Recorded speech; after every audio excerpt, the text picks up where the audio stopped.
Hello friends, સ્વાગત છે તમારું અમારી યુટ્યુબ ચેનલ HDB લાઈફમાં। તો આજે અમે આવ્યા છીએ ડાકોર। તો મારી સાથે બોલો, રાજાધિરાજ રણછોડરાયજીની જય। જય બોલવામાં ઢીલા પડતા લાગો છો, કંઈ વાંધો નહીં, તો કમેન્ટમાં લખી દો જય રણછોડ। તો દોસ્તો, આજની આ વિડીયોમાં તમને થવાના છે દર્શન ડાકોરના રણછોડરાયજીના અને જાણવા મળવાનો છે તેમનો ઇતિહાસ ઇન ડિટેલ।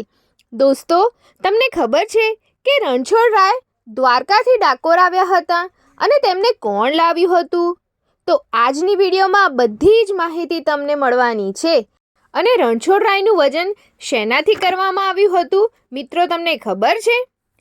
એ સુવર્ણતુલા વિશેની જાણકારી પણ આ વિડીયોમાં તમને મળવાની જ છે। તો જલ્દીથી મારી ચેનલને લાઈક કરી દો, શેર કરી દો અને સબસ્ક્રાઇબ કરી દો।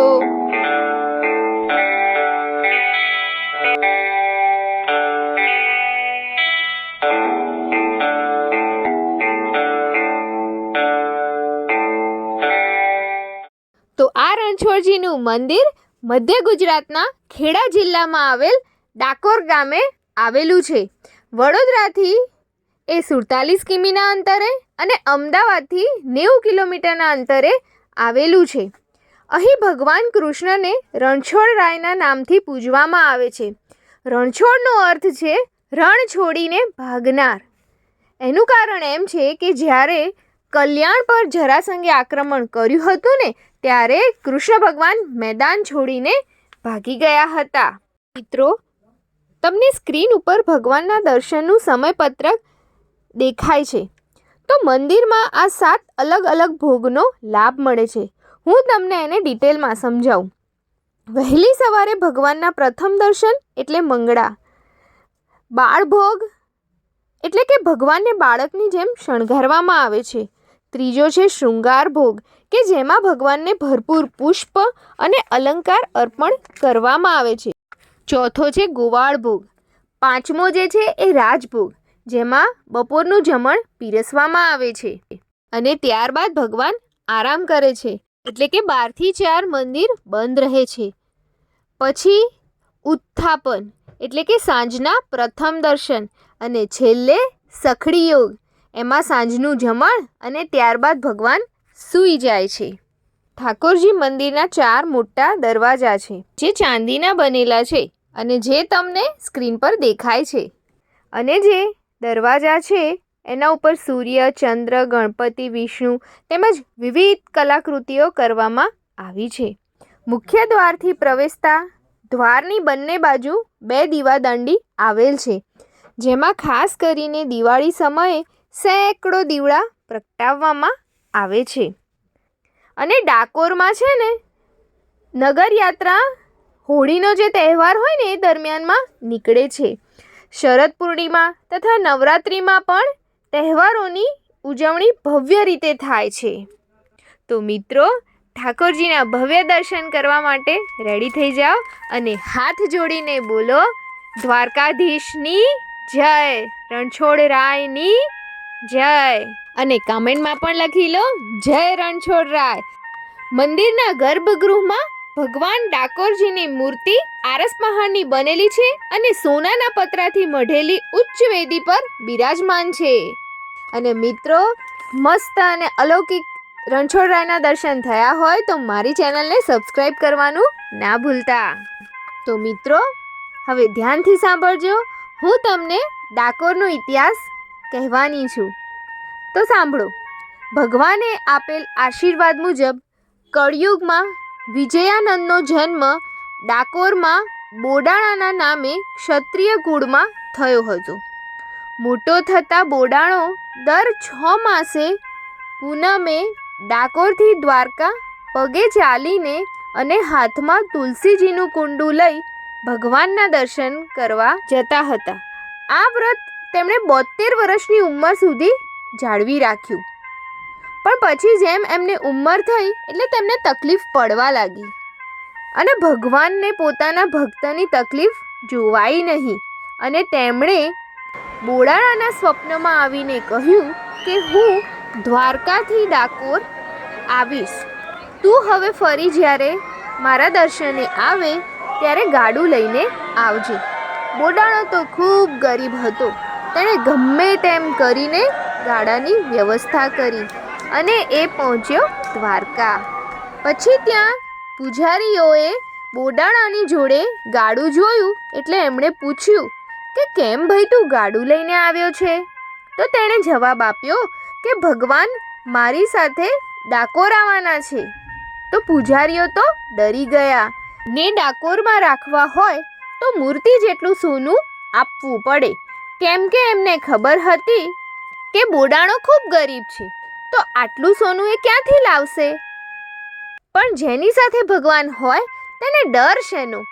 બોડાણા પાસે સોનાના નામે ખાલી તેની પત્ની ગંગાબાઈની પહેરેલી નાકની ફક્ત એક વાળી હતી. તેણે તો એ વાળી ત્રાજવાની એક બાજુ મૂકી અને એક બાજુ ભગવાનની મૂર્તિ મૂકવામાં આવી. અને મિત્રો, શું થયું તમને ખબર છે? સોનાની વાળીનું વજન મૂર્તિ કરતાં વધારે થયું અને આમ બોડાણા જીત્યો અને પૂજારીઓ હાર્યા અને ભગવાન કૃષ્ણની મૂર્તિ ડાકોરમાં સ્થાપિત થઈ. તો મિત્રો, હિસ્ટ્રી તમને સરસ રીતે સમજાઈ ગઈ ને? તો હાથ જોડીને ફરીથી મારી સાથે બોલો, જય રણછોડરાય. અને સાથે કમેન્ટમાં જય રણછોડરાય લખવાનું ભૂલતા નહીં. સાથે સાથે મારી ચેનલને સબસ્ક્રાઈબ કરી દો.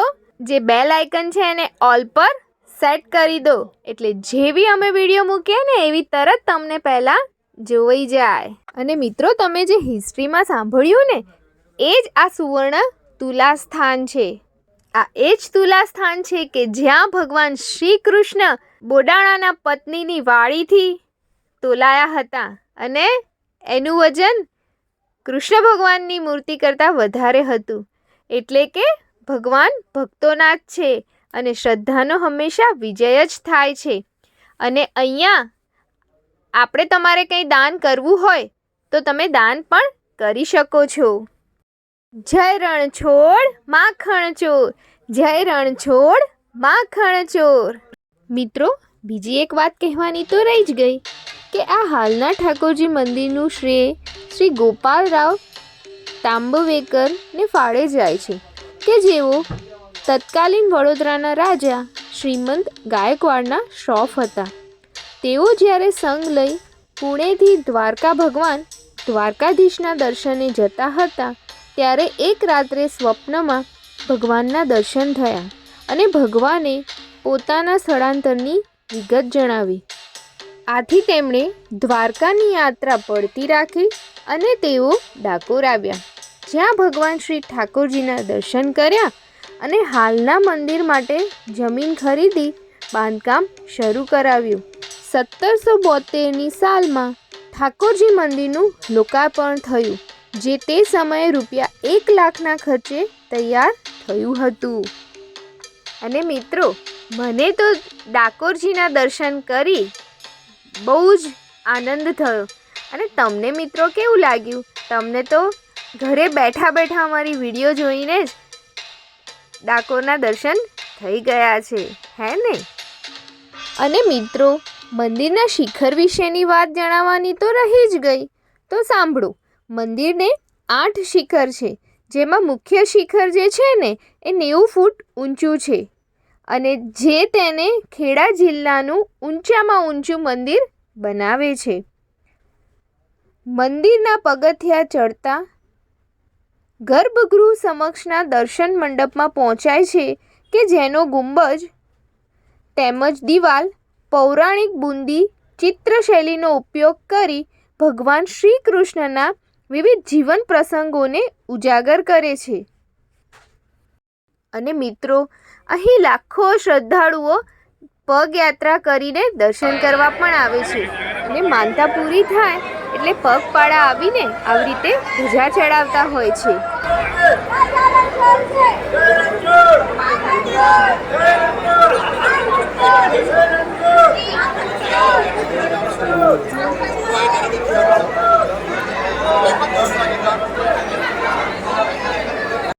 મિત્રો, આ જય રણછોડ માખણ ચોર, જય રણછોડ માખણ ચોર ના નારાથી આખું મંદિર ગુંજી ઉઠ્યું હતું.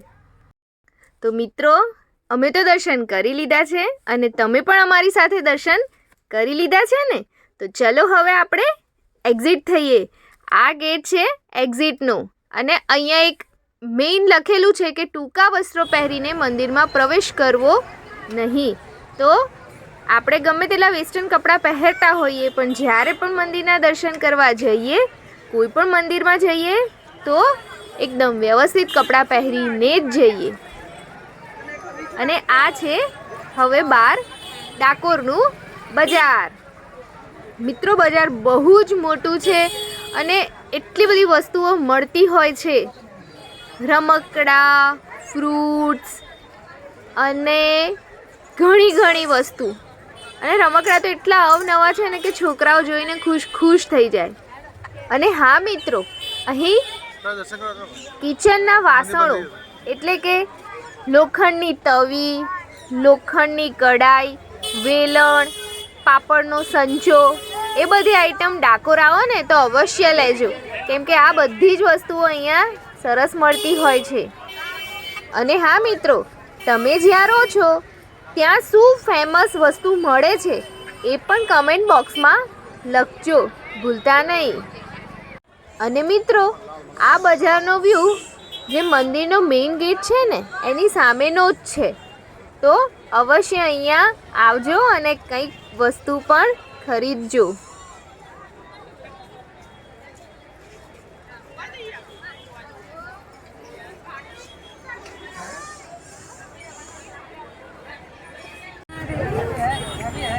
हार्विश इतना बड़ा हो गया फिर भी वो टॉयज लेना नहीं भूलता.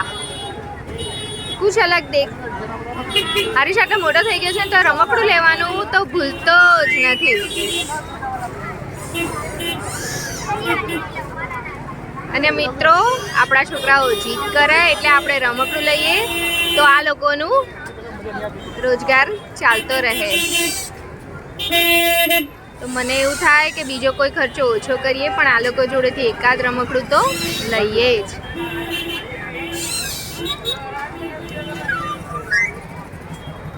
મેઇન મોટું કામ હાર્વિશનું રમકડું સિલેક્શન કરવાનું પતી ગયું. હવે અહીંથી અમે અમારી આગળની ખરીદી કંઈક કરી શકીશું.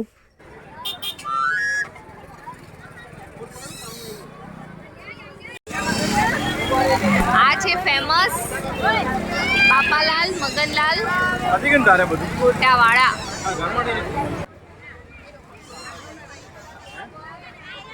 500 ગ્રામ ગોટાનો લોટ એ 70 રૂપિયામાં અને 400 ગ્રામ ગોટાનો લોટ 60 રૂપિયામાં મળે છે.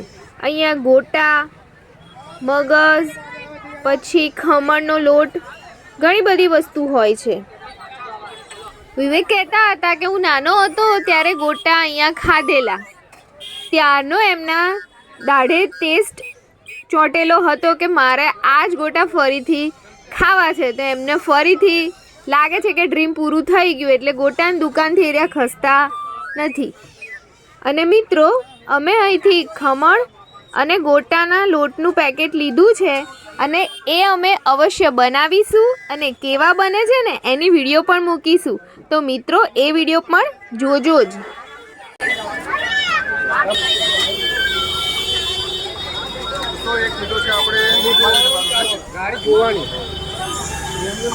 એક ખમણનો લોટ લીધો છે આપણે અને ગોટાના 2 પાઉચ લીધા છે. એ સ્પેશિયલ અહીંયા ડાકોરનો જે કહેવાય વખણાતો હોય છે આ ગોટાનો લોટ. બહુ મસ્ત અહીંયાના ભજીયા બનતા હોય છે આના.